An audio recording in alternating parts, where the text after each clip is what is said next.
Hello, everybody. In today's video, I'm going to be talking about police culture. I'm going to be diving into some of the fundamentals of police culture and then how that actually affects a police department as a whole when these cultural ideas inside the department start to take hold and root, and how that actually can break down a department. So, jumping right in, just a quick definition of what police culture is. Police culture is a shared set of values, beliefs, behaviors, and attitudes that police officers will develop over time working inside of a police department. And the reason they develop these attitudes, beliefs, values, whatever it may be, is because of the constant stressors coming down on them. There's a lot of stress as working as a police officer, and the biggest one is citizen stress, just the inherent danger of being a police officer. Civilians are unpredictable, so a lot of police officers feel that because of that unpredictability of whenever danger can hit them or kill them, that's a huge stressor on them.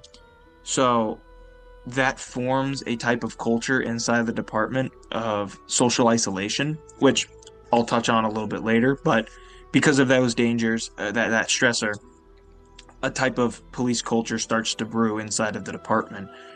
Um, so the big three I want to focus on is solidarity, secrecy, and social isolation, which I just talked about, which are the three big S's of police culture. I think I'll start with secrecy, as that one kind of ties in everything nicely. I think it's the big top one that most officers will start with. So, starting with secrecy, this is the idea of keeping secrets. Pretty self-explanatory. Officers deal with a lot of investigations, top secret work, but that's not really what this means. This is talking more about how officers will not snitch on one each other. You'll have like a code of silence working with each other, because another stressor that police officers deal with is the administration. Police administration can chop down on police officers for tiny infractions and put that on their record. And it can be disparaging when you're constantly getting hit or know you could get punished at any time for any little thing and you don't know where it's coming from. Same as the kind of unpredictability of civilians in that danger. So officers are left in this weird limbo where they could be hurt anytime out in the field or they could be hurt anytime inside their own department. There is no real safe space for officers. So they develop these three ways to cope. And the first one I'm starting with is secrecy. They start to form a code of silence between officers of being, we're not going to snitch on each other. We're just going to keep these lower level infractions to ourselves. Don't tell the higher ups.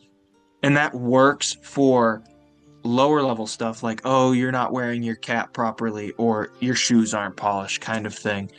But as that secrecy starts to spread throughout the department and newbies come into the department and learn that kind of culture of, yeah, we're going to keep a code of silence here, you start to breed a big culture of secrecy and hiding things from departments, and then accountability can't actually take place because you don't want to be the one who snitches on another person after being in that code of silence. So if misconduct does take place, police officers are not going to be willing to snitch on that person because they have that code of silence.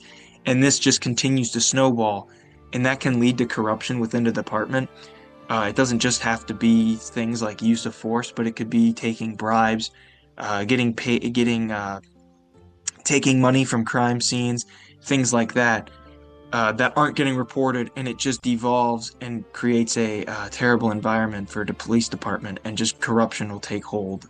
And now the police department doesn't function as an honest and integral part of the community.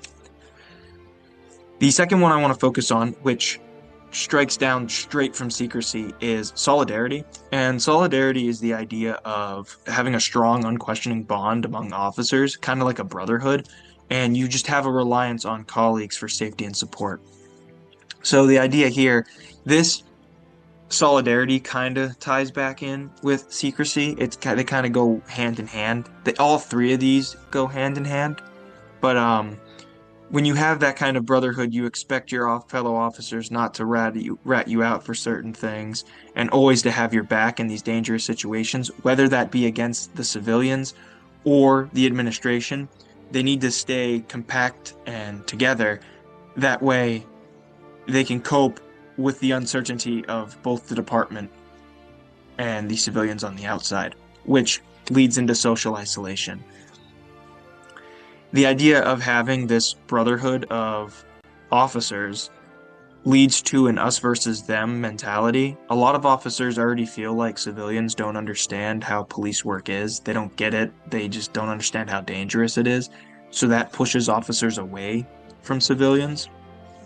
This causes a big gap in community outreach, which means police officers can't do their job to actually properly police because policing is a two-way street. You need to understand how the community feels about how the police officers are doing things, and then police need to make that change and get an insight into how the community feels about how things are going. Solving crime is a two-way street, and when social isolation takes hold inside of a department, that two-way street can't happen because the idea of civilians not understanding police work is too rampant.